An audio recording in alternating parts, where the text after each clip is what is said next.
Bonsoir, ravi de vous retrouver pour évoquer en votre compagnie un sujet auquel vous pensez peut-être déjà quelques jours de l'été.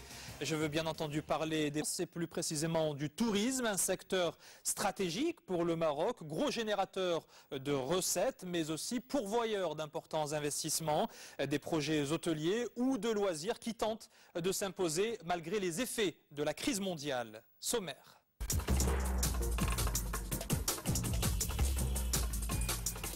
Son rayonnement touristique illumine à lui seul la destination Maroc malgré les crises économiques et le printemps arabe. Marrakech attire les visiteurs en toute saison et la cité ocre compte bien se donner les moyens de ses ambitions pour recevoir plus de 3 millions de touristes dans les 8 ans en misant notamment sur les clubs de vacances et l'organisation de séminaires. Et c'est tout le pays qui est au diapason de la destination phare du royaume. Après une année 2011 particulièrement difficile, les acteurs du tourisme national voient l'été arriver avec beaucoup d'optimisme. Les projets hôteliers poussent comme des champignons et les stations balnéaires ressurgissent de terre, même si la fréquentation n'est pas toujours au rendez-vous.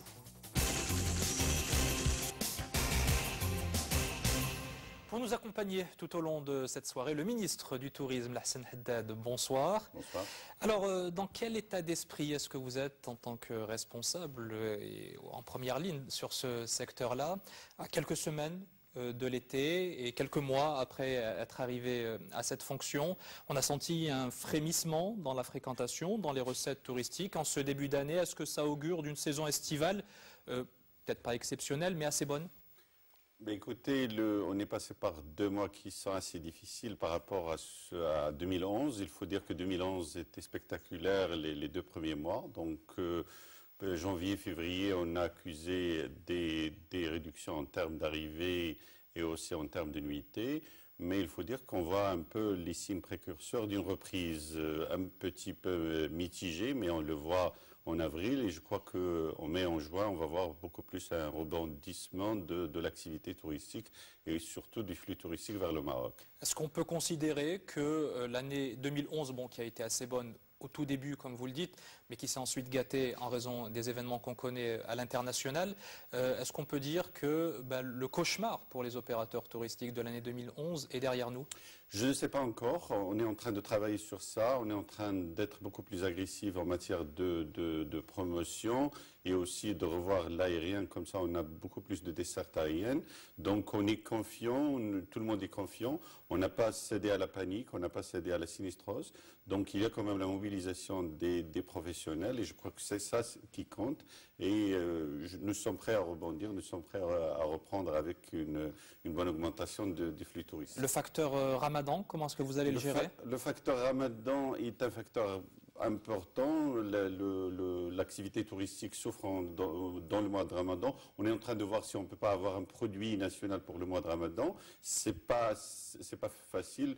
On a essayé l'année dernière, ça n'a pas beaucoup marché, mais on va revoir cette année. On va voir si on peut avoir un produit Ramadan. Mais Ramadan, l'activité touristique souffre beaucoup durant le mois de Ramadan.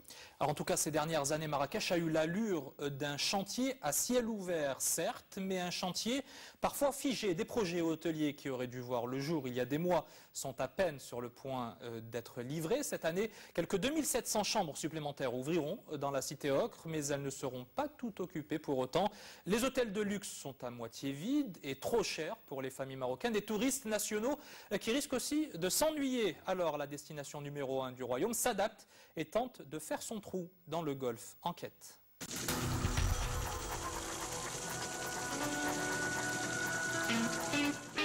« 1 600 000 touristes par an, 20 milliards de dirhams de recettes. Marrakech caracole en tête des destinations préférées au Maroc.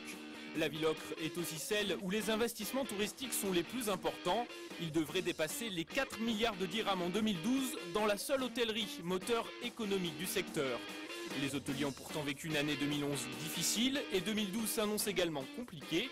Mais ils réagissent, bâtissent, innovent, bataillent. Et d'autres investisseurs leur emboîtent le pas en créant des golfs ou encore des musées. Objectif, faire de Marrakech la première destination touristique d'Afrique.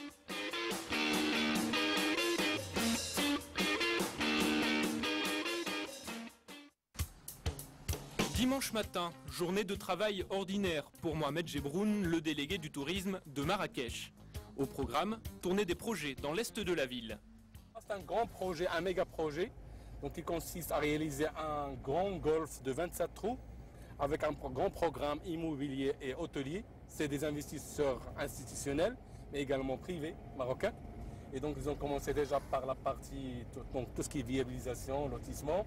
Ils ont commencé, on voit déjà un peu la couleur verte donc de ce que va être le golf. Si ce week-end-là, le temps est pluvieux à Marrakech, le moral reste au beau fixe pour Mohamed Gebroun.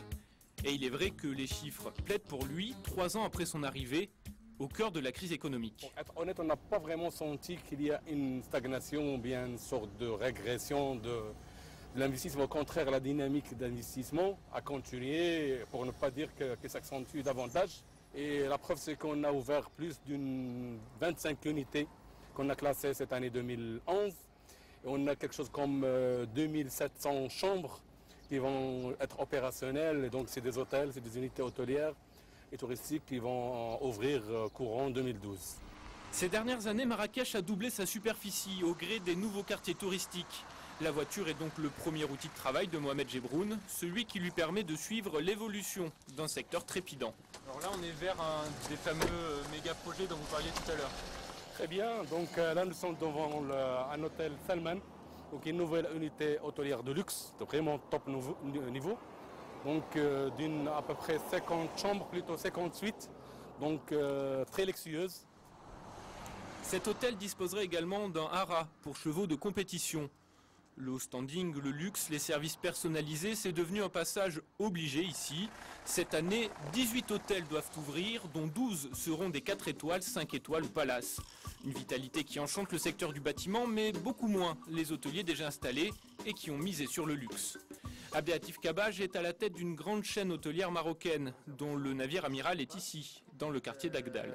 Comment se présente le mois d'avril, Fatem Zara, en termes de réservation? Ça va, ça rentre un petit peu? Ça va, oui. Ah ben ça va, Surtout, vous êtes pour le mois d'avril, donc c'est bon, vous êtes à peu près à 55%. Non, c'est pas mal. 55%, c'est... 55% de book, non satisfaisant, non, mais pour le mois d'avril, c'est le mois de pointe de l'année. C'est la Donc, haute. c'est la haute saison. C'est la haute saison. Donc pour nous, si on démarre avec on de book à 55%, et on arrive à avoir un plus de 15% par la suite, Jusqu'à 20 à 25%. ça va nous emmener vers les 70-80. Oui. Si on fait du 70-80, c'est parfait. À l'année, nous tournons vers 48-50. Ce qui est...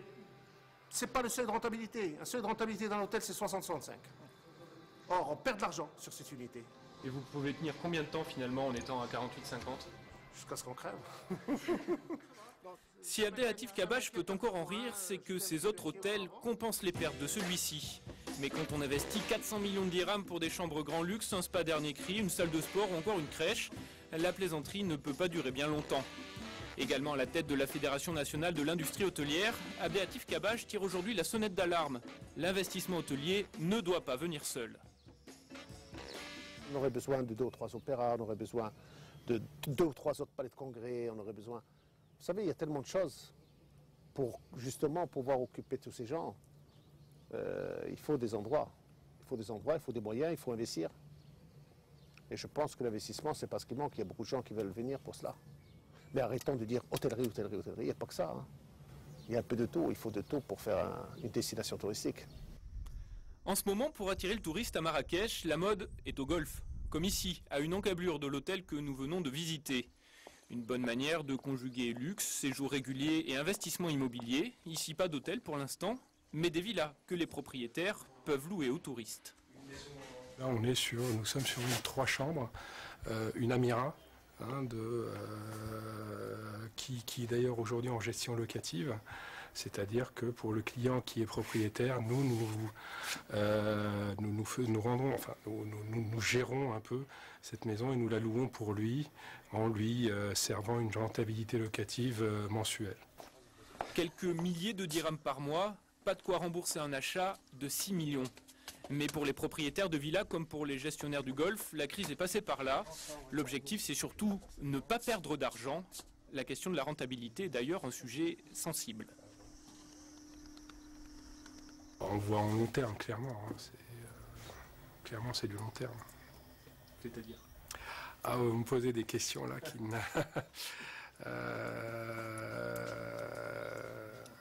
C'est du long terme. Investir dans le tourisme à Marrakech est loin d'être une réussite assurée. Ce projet a par exemple vécu des heures difficiles. Les dernières villas devraient enfin être livrées à l'automne après plusieurs années de retard, mais l'hôtel est lui toujours en travaux. On est loin des 2,5 milliards de dirhams promis lors de la signature de la convention d'investissement en 2006. Pourtant, Karim Defliam demande plus de concurrence. Nous sommes demandeurs d'avoir un peu plus de golf autour de nous. Il faut savoir que en dessous d'un certain nombre de golfs, il n'y a pas cet attrait touristique pour une destination golfique. Donc si on passe à une dizaine, une quinzaine de golfs sur Marrakech, ça devient vraiment un point, un attrait touristique clairement pour les golfeurs. Le principe étant qu'un golfeur, quand il vient sur un site, a la volonté de vouloir jouer plusieurs parcours dans son même séjour. Donc non, au contraire, on a besoin d'autres golfs là-dessus. Plus de golf, moins d'hôtels, plus d'argent, moins d'argent. Dans quoi et combien faut-il investir pour le tourisme marrakchi? Dans le culturel peut-être. Mais encore faut-il développer les infrastructures. C'est une demande des touristes, un axe de la vision 2020 et une nécessité pour Mohamed Gebroun. Les marchés classiques de Marrakech, c'est la France, presque plus de 50%, mais également les Marocains. Et les Marocains qui viennent à Marrakech, c'est des gens qui viennent en famille, avec des familles nombreuses, avec des enfants. Et bon, à part la piscine, je veux dire, à part quand il faut bien sûr, il n'y a pas grand-chose à faire pour les occuper. Ce jour-là, le délégué du tourisme a rendez-vous avec un investisseur atypique. Ça va? Vous allez bien? Moulay Saïd Lalaoui est architecte et créateur de mode. Il a vécu dans le monde entier, mais depuis 20 ans, il a un projet, créer dans sa ville un musée des arts islamiques. Et j'espère qu'on va le voir vraiment opérationnel le plus tôt possible. On essaye, ça va se faire. Le point de départ est venu de France. Un collectionneur d'art islamique a confié ses trésors au maître des lieux, près de 1500 pièces uniques au monde, de quoi démarrer. Alors les œuvres qui seront exposées dans les différentes salles, est-ce qu'il y a pour chaque salle, il y a un thème particulier ou bien juste une continuité dans le même thème? Non, c'est-à-dire les collections elles vont être variées. Et la collection, c'est-à-dire, non, on va créer des thèmes. Des thèmes et des ambiances différentes. Pour le reste, Moulay Saïd Lalaoui a dû mettre la main à la poche. Près de 50 millions de dirhams d'investissement, sans vraiment espérer les récupérer. Mais l'important n'est pas là. Quand on a un musée, toute la ville, elle travaille avec un musée. Les autres, les taxis, tout le monde travaille. Mais pour le moment, on ne le sent pas. On ne sait pas que c'est un élément indispensable pour le tourisme culturel. Le tourisme culturel, c'est le plus important. À Paris, vous avez la queue. Je l'ai dit plusieurs fois, 3 heures, 4 heures pour voir un truc. Marrakech, il n'y en a pas. Bon, voilà. Il faut qu'on arrive. Bon, on ne va pas arriver à la même chose, mais on arrivera un jour. Pourquoi pas? Le musée doit démarrer ses activités ce printemps. Et ce n'est qu'une première étape. De nouvelles galeries viendront s'ajouter à celles déjà construites. L'initiative vient combler un manque à Marrakech. Mohamed Gebroun le sait. C'est une infrastructure qui va permettre d'animer beaucoup plus la ville, qui va devenir un point d'attraction très important pour la ville de Marrakech, d'autant plus qu'elle est pas loin du grand stade, qu'il aussi peut devenir un espace créatif, un espace d'exposition, un espace ludique. Et donc, je suis en train de réfléchir à et de dire peut-être que ça va devenir un nouveau pôle touristique et culturel pour la ville de Marrakech. Des infrastructures privées pour venir compléter ou suppléer le public, une nécessité donc. Mais encore faut-il garder les touristes. L'année 2011 a été difficile pour Marrakech. La crise en Europe, le printemps arabe, l'attentat de l'Argana ont fait baisser le nombre de touristes étrangers. Des compagnies aériennes sont parties, des tours opérateurs aussi. Certains hôtels ne dépassent pas 15% de taux d'occupation.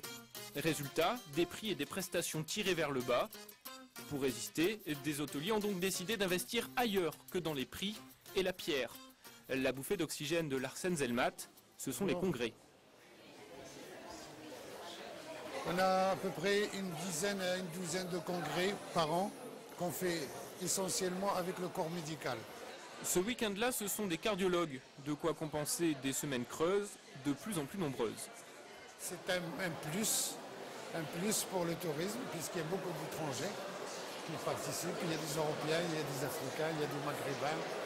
Donc ça nous amène énormément de touristes de spécialité médicale, mais du touristes quand même, mais avant tout. Voilà. Mais pour attirer ce nouveau public, il a fallu investir dans l'humain. Larsen Zelmat rejoint Moissine, informaticien en charge de l'organisation technique, et Yacine, ingénieur du son. deux postes désormais indispensables.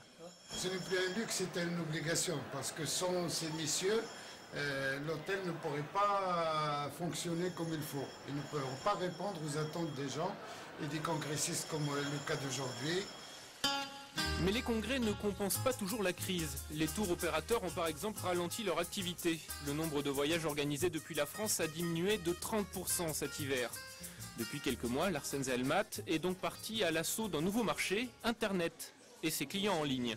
Là aussi, il a fallu trouver du personnel et investir dans les nouvelles technologies, comme le référencement en ligne. Et tout cela a un coût. La fin d'avril, voilà, après Pessa, pour assurer le remplissage. Ça peut aller de minimum de 100 000 dirhams jusqu'à 500 000 dirhams minimum. Mais bon, l'essentiel, c'est qu'il y a un retour sur investissement. Le résultat est là. Les réservations en ligne ont progressé de 200% depuis l'an dernier. Et les clients sont de plus en plus variés.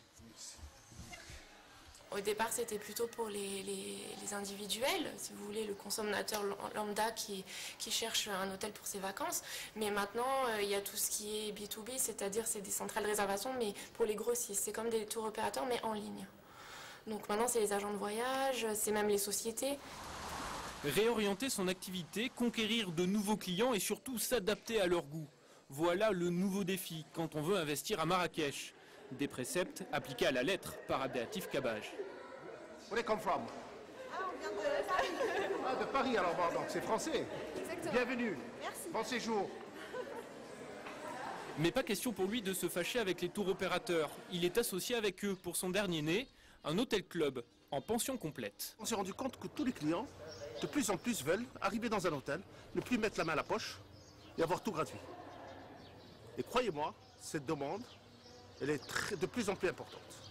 Elle est beaucoup plus simple pour les clients. Et les nationaux ont découvert. Et nous avons quand même un taux de fréquentation des nationaux qui est assez important. Ici aussi, on pense aux congrès et conventions avec une salle de 500 places. Les chambres suivent également les exigences du haut standing, mais pour un prix 2 fois inférieur aux 5 étoiles. Un club de la sorte, la chambre revient entre 800 et 1 million de dirhams. Un hôtel 5 étoiles, ça revient entre 1,5 million et 2 millions de dirhams. Donc ça va du simple au double. Et la prestation n'est pas moins bonne que l'autre. Le secret, des matériaux moins chers et des chambres plus petites. Mais pour 700 dirhams par jour et par personne, Abdelatif Kabaj peut loger, nourrir et divertir ses clients. Un modèle qui n'a rien de révolutionnaire, mais qui n'existait pas vraiment à Marrakech. 2 fois moins cher donc et 2 fois plus de clients. Le club fait le plein, avec un taux d'occupation moyen de 75%. Passez un bon séjour? Merveilleux, ça fait une petite semaine que nous sommes là. Ah, une semaine déjà, Oui, déjà, extraordinaire. Et vous avez aimé? On adore. Parisienne. Super, Super. super. Non, c'est top, c'est pas loin de Paris, et puis culturellement c'est ouvert, c'est joyeux. Voilà, c'est hyper sympa. On adore, on revient. Hein. Et puis voilà, on l'a emmené, c'est la première fois qu'elle venait. Voilà. Et je reviendrai avec mon mari cette fois. Des clients satisfaits, des affaires qui marchent et surtout pas de problème de crédit, contrairement à beaucoup de projets qui effraient les investisseurs. Abdelatif Kabaj a donc la confiance des banques et une nouvelle idée de club dans les cartons, mais pas question d'investir tant que ces autres hôtels perdent de l'argent. Le taux d'occupation de la ville n'est pas remonté. Pour l'instant, il est à 45%. J'attends qu'il passe à 60% et on redémarre notre club. Moi, je pense que le club a plus d'avenir que l'hôtellerie classique, d'après moi. Et ça fait 40 ans que je fais ce métier, donc je parle en connaissance de cause. L'autre ambition d'Abdelatif Kabaj, c'est de faire rester ses clients plus longtemps. Aujourd'hui, Marrakech garde un touriste en moyenne 3 nuits contre 7 pour Agadir. Les pouvoirs publics comptent capitaliser sur des événements exceptionnels comme le Grand Prix automobile, mais d'autres défis attendent la ville ocre. Notamment rétablir des lignes aériennes sacrifiées sur l'hôtel du low cost et mieux vendre la destination Marrakech. En 2020, la première destination touristique marocaine espère accueillir 3,5 millions de touristes, à condition que Marrakech trouve la bonne formule pour concilier investissement et rentabilité.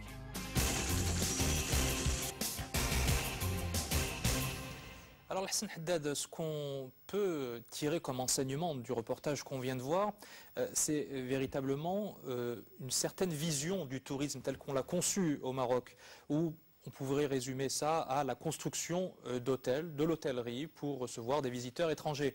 Et on se rend compte aujourd'hui que les visiteurs ne cherchent plus uniquement des endroits où être hébergés. Ils veulent avoir des activités, se divertir, faire du sport. Cette préoccupation-là qui émerge à l'heure actuelle et qui pourrait d'ailleurs donner un second souffle au tourisme national, est-ce qu'il n'aurait pas fallu l'intégrer à l'origine dans les grands chantiers, notamment dans le plan Azur où c'était quasiment inexistant? On a plus pensé au balnéaire et là aussi à la construction de complexes d'hébergement qu'à véritablement mettre en place, adosser cela à des projets avec des activités ludiques pour les touristes.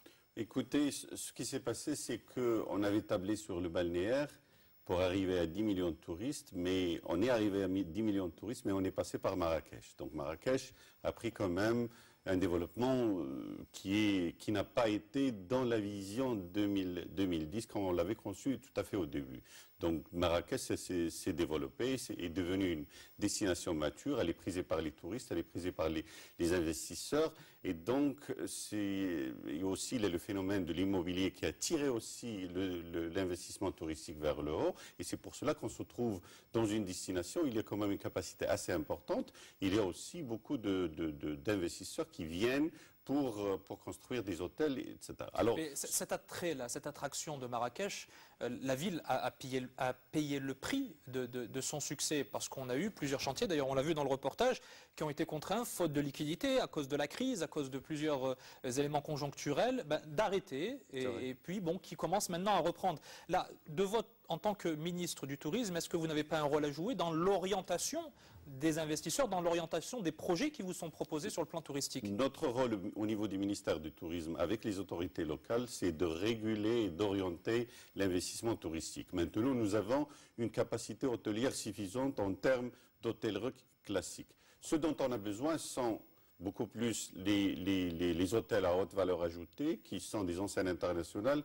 qui ont leur propre chaîne de distribution, de promotion, et qui ont un plus pour Marrakech. Ça, c'est la première des choses. La deuxième, c'est ce que vous avez dit, c'est toute cette question d'animation. On a besoin de beaucoup plus on a besoin d'un palais de congrès, on a besoin de musées, on a besoin que le théâtre royal fonctionne d'une façon régulière, on a besoin d'un opéra, on a besoin de beaucoup plus le Grand Prix qui s'est déroulé à Marrakech la semaine dernière, aussi quelque chose comme le Formule 1. Tout ça est très important pour Marrakech pour créer l'animation. On a besoin aussi d'un parc de loisirs. Donc l'animation, elle est très importante et on a besoin d'orienter les investisseurs vers ce genre d'investissement. Ils sont importants. L'autre chose, c'est qu'il n'y a pas que Marrakech, la ville. Maintenant, Marrakech, il y a l'arrière-pays, que ce soit dans l'Atlas, que ce soit vers Essaouira. Et tout ça, ça mérite quand même qu'on oriente les investisseurs vers ces destinations pour créer des produits qui sont beaucoup plus de produits nature, des produits sport, des produits golfiques, qui sont aussi des niches assez importantes et qui peuvent donner beaucoup plus de variété à l'offre touristique au niveau de Marrakech. Mais quelle est votre marge de manœuvre, vous, en tant qu'autorité gouvernementale, pour justement orienter ces investisseurs? Est-ce que si on a un investisseur qui se propose de créer un hôtel de, je ne sais pas moi, 500 chambres, vous pouvez lui dire, ah non, mais finalement, ce type d'hôtel-là, on en a assez, pensez peut-être à réorienter votre projet sur un parc aquatique ou sur un parc d'attractions, ce genre de choses? C'est un travail que nous faisons maintenant avec les Wali, nous le faisons aussi avec les CRI, avec les autorités,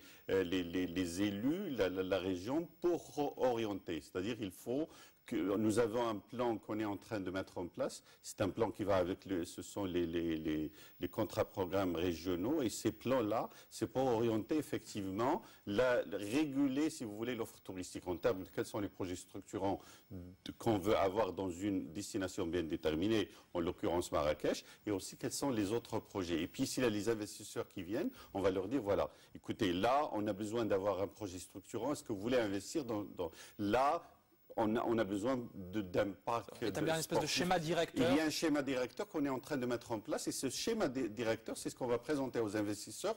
En fait, on va chercher les investisseurs, mais les investisseurs qui viennent chez nous, on va les orienter dans ce sens-là.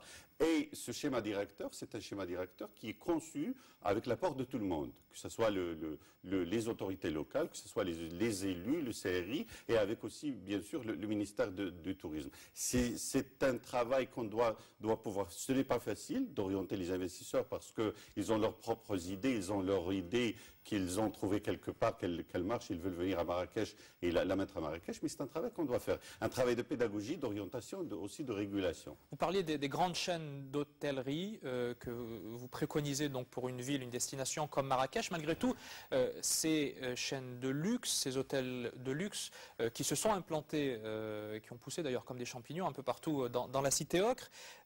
Bon, effectivement, c'est des projets, vous dites, à forte valeur ajoutée, mais on se rend compte au final, et on l'a vu avec cet investisseur marocain, que le taux de remplissage ne permet pas d'être rentable.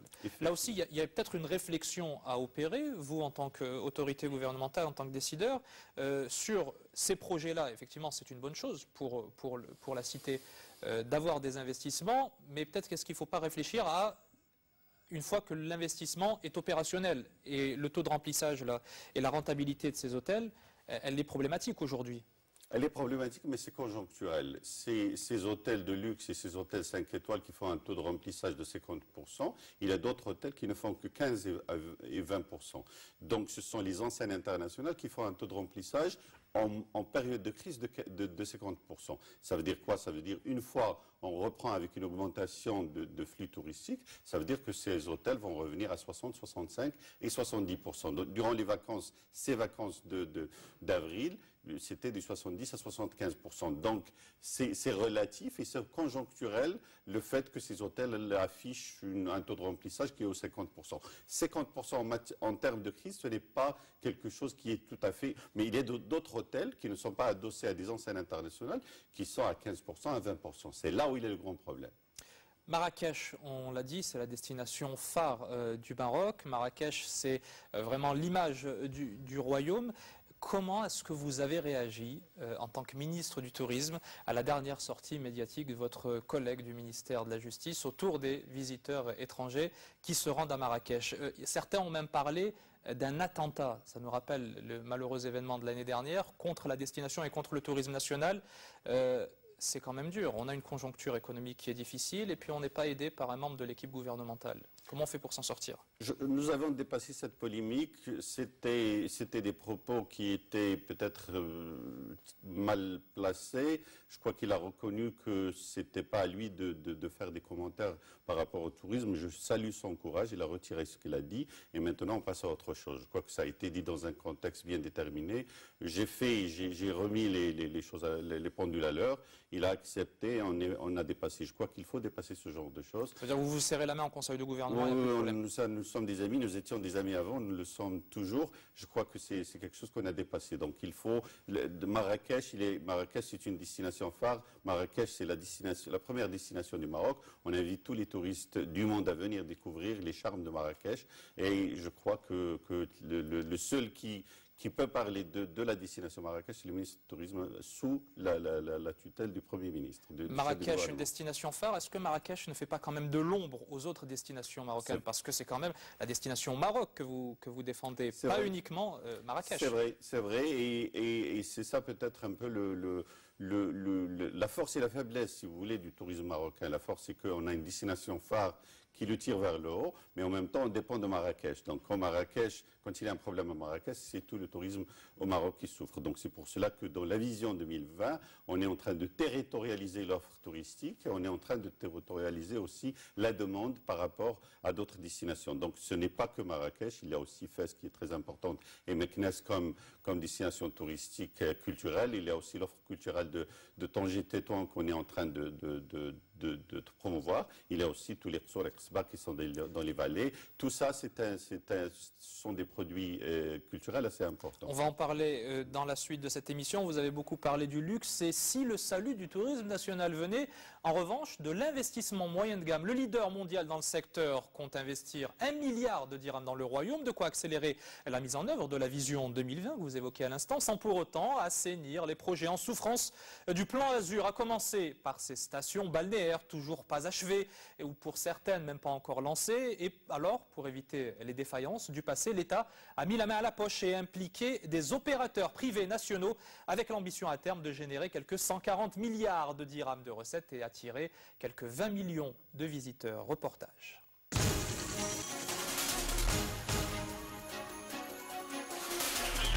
Un an et demi après le lancement de la vision 2020 du tourisme, le Maroc s'active. Au menu positionnement, promotion, mais aussi et surtout investissement. Les autorités espèrent pouvoir réunir 150 milliards de dirhams destinés aux projets touristiques dans le royaume. Et l'État a déjà mis la main à la poche en relançant des chantiers et en misant sur de nouvelles destinations comme Tarazout, Tanger ou encore Casablanca. L'argent public coule à flot, mais le privé n'est pas en reste, grâce notamment à des champions nationaux prêts à dépenser des milliards pour faire du pays la 20e destination touristique mondiale.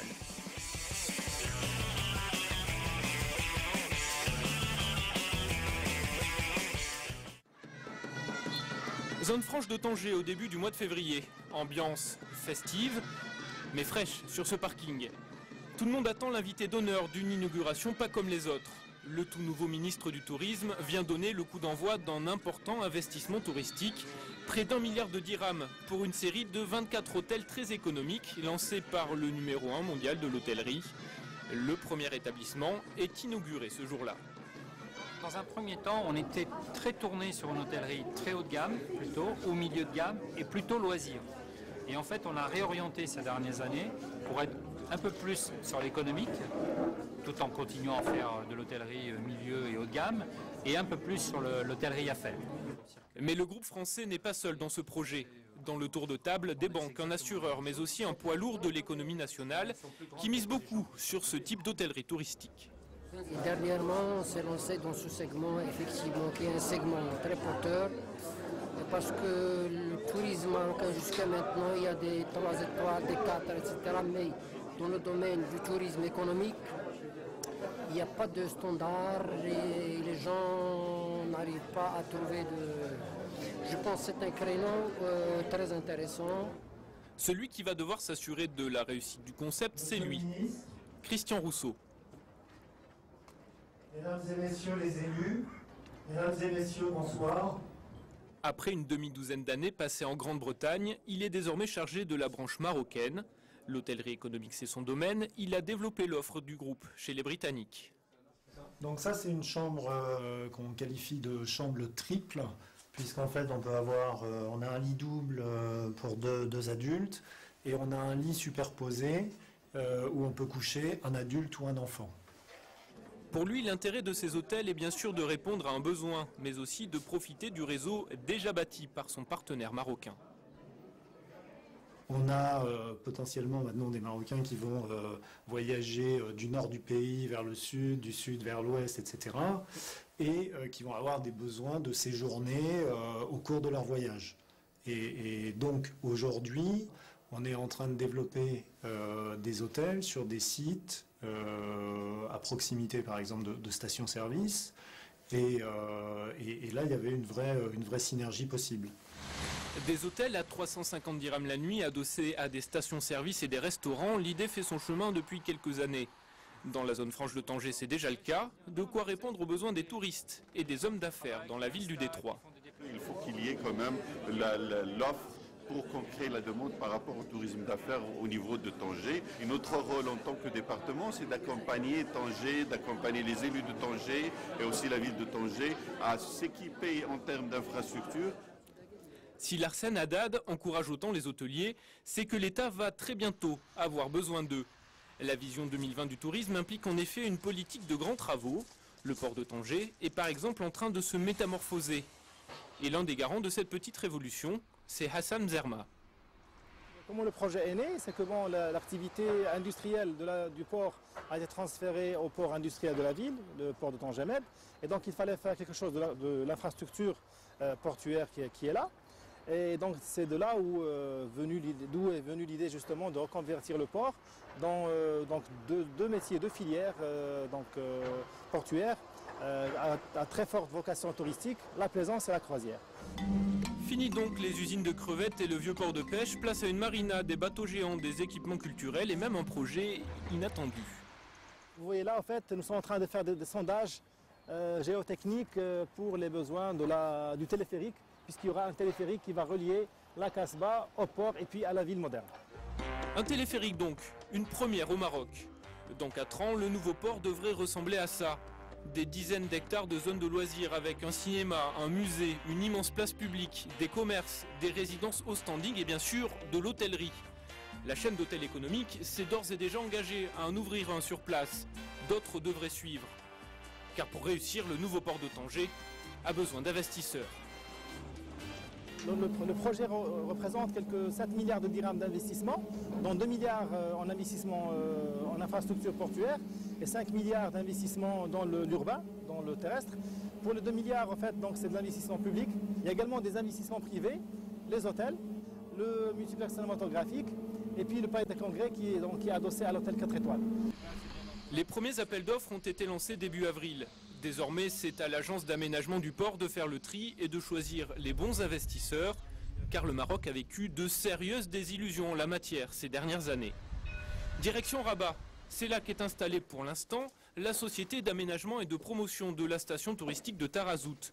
Un projet repris tout récemment après 10 années de report et d'annulation. Dis-moi, comment ça se passe au niveau du lancement des appels d'offres des voiries et assainissement? Ça va, je pense qu'on a analysé hier la PD de bureau d'études. Je pense qu'on compte démarrer et lancer les appels d'offres d'ici 15 jours. Tarazout a eu des investisseurs américains, espagnols ou encore saoudiens. Tous sont partis. Alors l'État a choisi de réagir en misant sur des entreprises locales. Tarazout, ces 15 dernières années, c'est que dès que la conjoncture internationale fait qu'il y a des crises, les investisseurs effectivement définissent des priorités. Leurs priorités ne sont pas forcément Tarazout. Donc quand les investisseurs sont locaux, leur intérêt c'est de développer leur pays et leur projet. Donc c'est la direction qui a été prise, je pense, par le gouvernement et qui a fait en sorte que ces investisseurs soient essentiellement locaux. La société compte donc dans son tour de table la caisse de dépôt et de gestion, mais aussi un grand promoteur immobilier et le poids lourd de l'économie nationale impliqué dans la chaîne d'hôtels économiques. Une sélection qui ne doit rien au hasard. Le choix des investisseurs qui a été fait, c'est un choix de professionnels qui ont déjà d'autres projets au Maroc, qui en ont réalisé plusieurs et qui sont en train d'en réaliser plusieurs au Maroc. Donc c'est non seulement un choix de cœur, on va dire, mais aussi c'est un choix raisonnable puisque ce sont des gens qui connaissent le métier et qui ont l'habitude d'investir dans ce type de projet. L'autre investisseur dans le projet Tarazout est un acteur 100% étatique. Ce jour-là, Ahmed Houlana a justement une réunion avec lui. Il s'agit de la société marocaine d'ingénierie touristique, la SMIT. Organe du ministère du Tourisme, elle possède 30% des parts et elle suit avec beaucoup d'attention l'avancement des travaux. Ce qu'il faudrait faire, c'est d'avancer un tout petit peu plus vite sur le côté administratif, pouvoir figer cette convention et lancer les travaux le plus tôt possible pour être autorisé le plus tôt possible. À côté du président de la SMIT, Imad Barakad, le responsable du projet de Tarazout, Mohamed El Harouni. C'est lui qui suit le dossier au jour le jour et qui nous répond quand les sujets de la réunion deviennent confidentiels. C'est une réunion très importante parce qu'actuellement, comme c'est déjà signalé, on est la phase finale, on est en train de finaliser le plan d'aménagement de la station. On fait l'interface entre l'aménageur et entre les différents services, tant au niveau central qu'au niveau local. On est le garant de faire sortir ce projet. Parce qu'il y a 36 000 façons pour garantir. La clé de réussite de ce projet, c'est notre implication totale. La SMIT est plus qu'un simple actionnaire. Elle possède aussi le terrain sur lequel la station va être bâtie. Ce qui oblige Imad Barakad à jongler sans cesse entre intérêt du privé et intérêt du public. La SMIT est là aujourd'hui pour chercher l'investisseur. Et donc, quand on dit chercher l'investisseur, on va promouvoir l'investissement touristique et promouvoir aujourd'hui les projets qui sont structurants par rapport à la vision 2020. Car la SMIT est aussi l'un des principaux garants de la nouvelle stratégie touristique du Royaume. Notamment la logique des segments, balnéaire, culturel, préservation du patrimoine, affaires et bien sûr, tourisme interne. Ce sont ces deux dernières niches qui motivent Christian Rousseau. Il est en route vers Al Jedida où un de ses hôtels économiques est en construction. Comme à Tanger, son groupe a misé sur de l'hôtellerie complémentaire pour attirer une clientèle marocaine de plus en plus importante. On arrive au niveau de deux hôtels.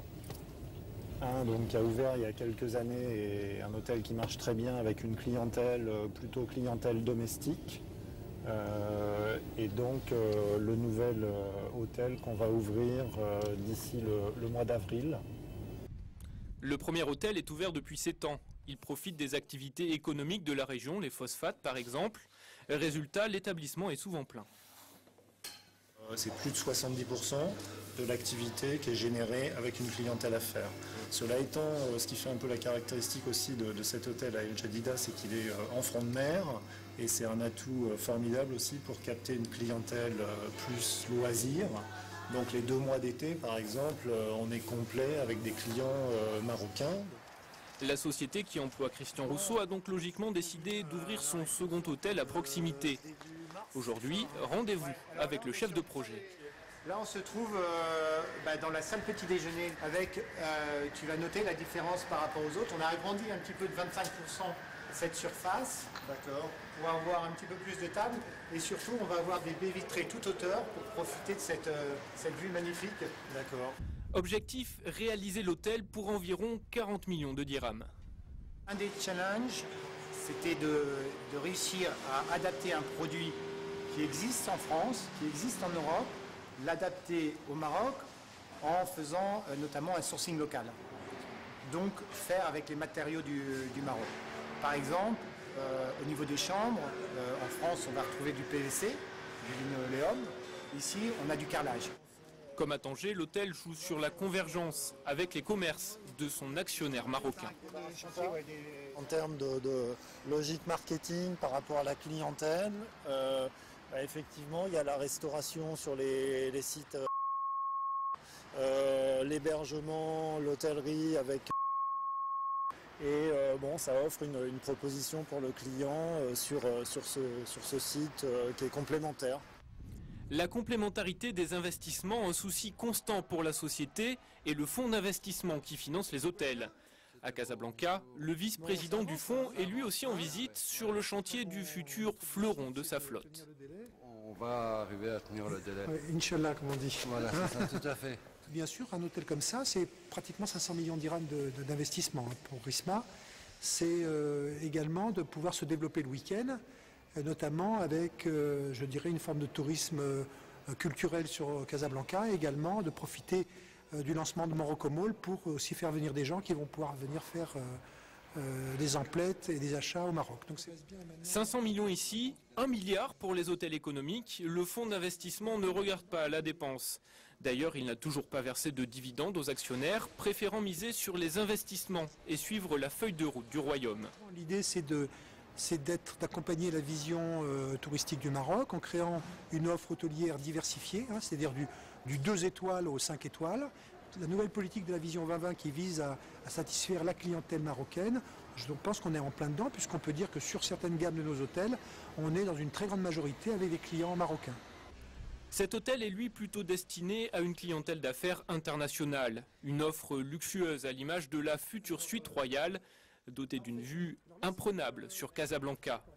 Un condensé du savoir-faire de l'hôtelier français et de l'engagement économique des financiers marocains, histoire de s'inscrire dans la durée.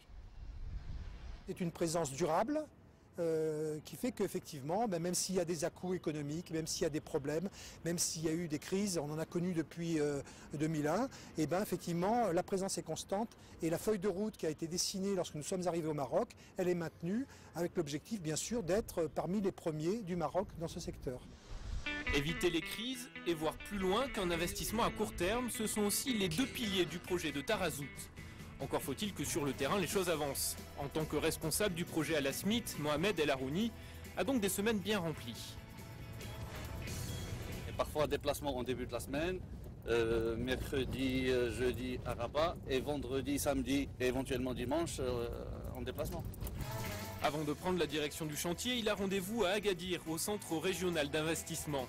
Le CRI est l'interlocuteur local des investisseurs et son directeur voit d'un très bon œil l'implication des équipes étatiques après des années d'abandon du projet. Le fait de cet abandon a été ressenti d'une manière très forte au niveau de la région. Maintenant, avec l'arrivée des nouveaux entrants, et qui sont des institutionnels et des professionnels de grande envergure au niveau national, ça a permis la relance du secteur. Je ne dis pas la relance touristique, mais la relance de l'investissement. Le dossier qui amène Mohamed El Harouni, c'est celui de l'autorisation de lotir. Sans l'aval des autorités locales, le projet est bloqué. Le dossier a été déposé aux séries à la fin de la semaine et il a été transmis à l'agence urbaine pour qu'il soit présenté à la commission des grands projets. Sincèrement, on n'a pas le droit à l'erreur. Le meilleur monde, on n'a pas le droit à l'erreur. On a vécu beaucoup d'expériences et beaucoup de cas similaires à Tarazout dans le cadre du plan Azur 2010. Actuellement, dans le cadre de 2020 et la relance des différentes stations, dans la station de Tarazout qui est pilote dans ce plan, je répète qu'on n'a pas le droit à l'erreur. Et pour être certain qu'il n'y a pas d'erreur, rien de mieux qu'une visite de chantier. Mohamed El Harouni retrouve les responsables du terrassement. Ils ont tous rendez-vous avec Larbi Hamida, le représentant de la société d'aménagement que nous avions croisé à Rabat. Pour les travaux de golf, donc on est en train de faire les terrassements. Nous avons presque terminé les terrassements de golf. Et nous avons démarré le drainage. Pour l'instant, tout est à l'état de plan. Mais bientôt, une nouvelle ville va sortir de terre. On aura 8000 lits dans toute la station. Exactement, on aura quelque chose de l'ordre de 12 000 lits. Donc 12 000 personnes. Et ils sont pré-résidentiels. Et il faut pas oublier que ces 12 000 lits auront comme impact sur la région la création d'un certain nombre d'emplois de l'ordre de 18 000 emplois directs et indirects. D'accord, donc en fait là vous créez une ville de 50 000 habitants, c'est ça? Oui, c'est une ville touristique. Entre l'investissement public et privé, Tarazout devrait coûter 10 milliards de dirhams. Au menu, 7 hôtels de luxe, un village de surfeurs et de golf qui devraient être les premiers éléments livrés fin 2013. Le terrassement est terminé, bientôt du gazon émergera de la poussière. Mais pas question de tout sacrifier pour cette station au destin contrarié. L'implication de la SMIC garantit aussi le positionnement du projet, une destination écologique et durable. Il y a tout ce que vous voyez en termes d'arganier ici, c'est sauvegardé. Donc on a une réserve d'arganier, que ça soit à préserver, à ne pas toucher, donc à améliorer et à aménager, que ça soit des zones résidentielles qui épousent toujours ces arganiers. Donc on préserve et on construit. On préserve et on construit. Préserver et construire, ce pourrait être la devise de la vision 2020. Préserver le potentiel touristique du Maroc et construire les destinations de demain. L'État a appris des erreurs passées et a su mobiliser les investisseurs nationaux. Prochain défi, tenir les délais, séduire les touristes et assurer des emplois dans des régions qui en manquent parfois cruellement. Objectif, 140 milliards de dirhams de recettes et 20 millions de touristes. Rendez-vous dans 8 ans.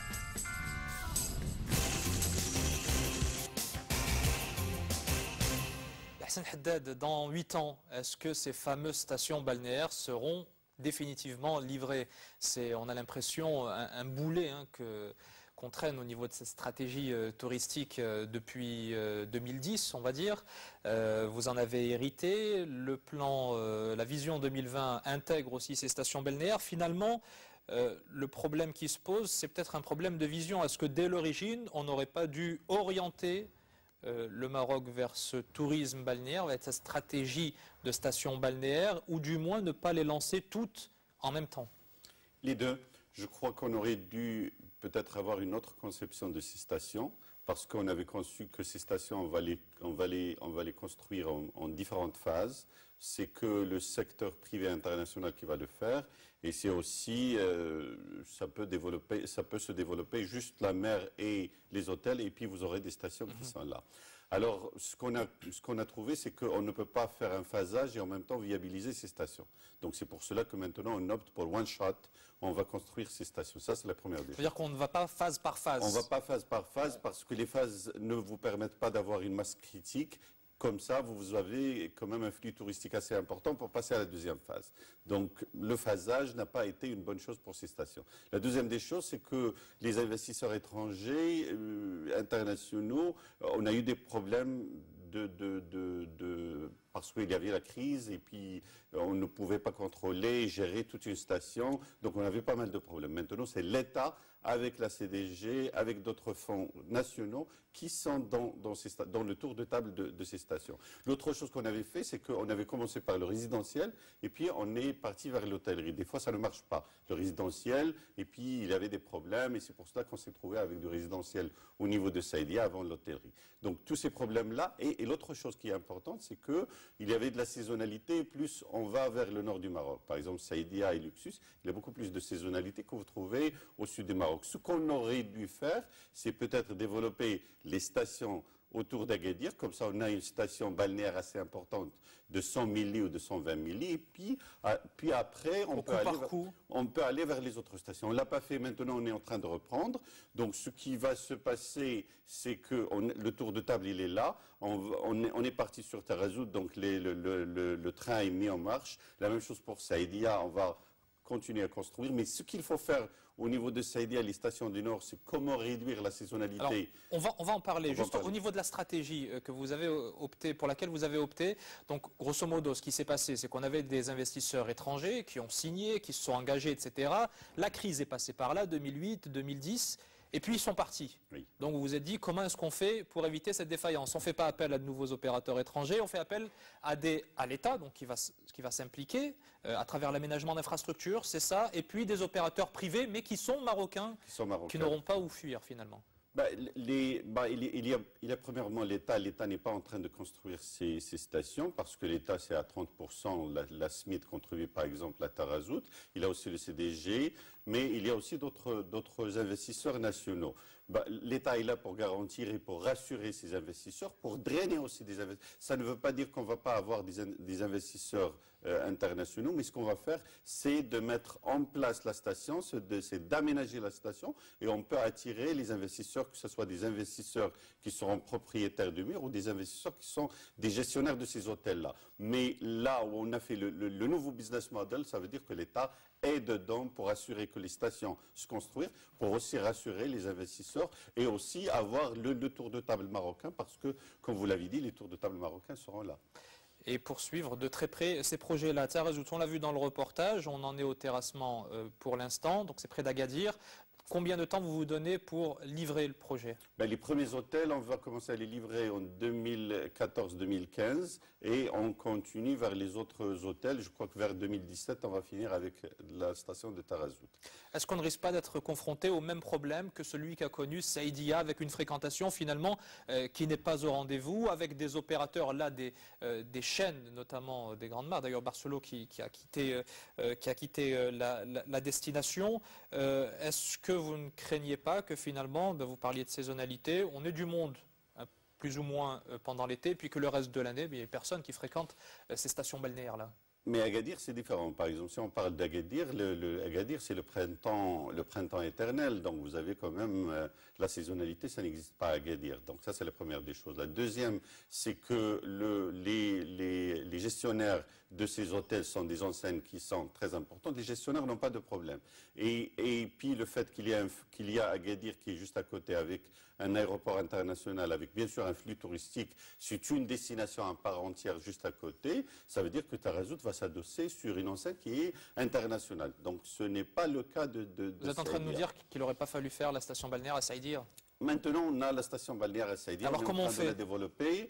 Ce qu'on est en train de faire par rapport à Saïdia, c'est développer beaucoup plus pour avoir une masse critique en termes de capacité. Ça, c'est la première des choses. La deuxième, c'est assainir tous les problèmes qui sont liés à Saïdia et avoir beaucoup plus d'animation autour de Saïdia et développer l'arrière-pays pour créer beaucoup plus d'animation au niveau de Saïdia et accroître, si vous voulez, le temps de séjour des touristes en développant le tourisme de troisième âge, le tourisme qui est d'hiver, etc. Donc, ce qu'on est en train de faire de Saïdia, c'est de la rendre une destination à part entière, en développant beaucoup plus d'animation autour, en développant beaucoup plus l'environnement touristique, et en ayant une taille critique, et en essayant de diversifier l'offre touristique par rapport à Saïdia. C'est du balnéaire en été, c'est de troisième âge, peut-être du médical, peut-être du sportif, dans les autres saisons. Encore faut-il pouvoir s'y rendre, parce que là aussi, il faut desservir la destination en termes d'infrastructures routières, de liaisons aériennes. Elles sont là. On a un bon aéroport à Oujda, on a aussi presque une autoroute de l'aéroport jusqu'à Saïdia. Je crois que l'infrastructure a suivi. L'État a fait son travail, donc je crois que l'infrastructure, elle est là. On est en train de travailler sur l'assainissement parce qu'on avait des problèmes avec l'assainissement au niveau de Saïdia. On est en train de revoir ça. Mais je crois que ce qui est très important, c'est développer l'animation autour de Saïdia, c'est d'avoir une capacité hôtelière assez importante, c'est développer l'arrière-pays pour créer plus d'animation et aussi de diversifier l'offre au niveau de Saïdia.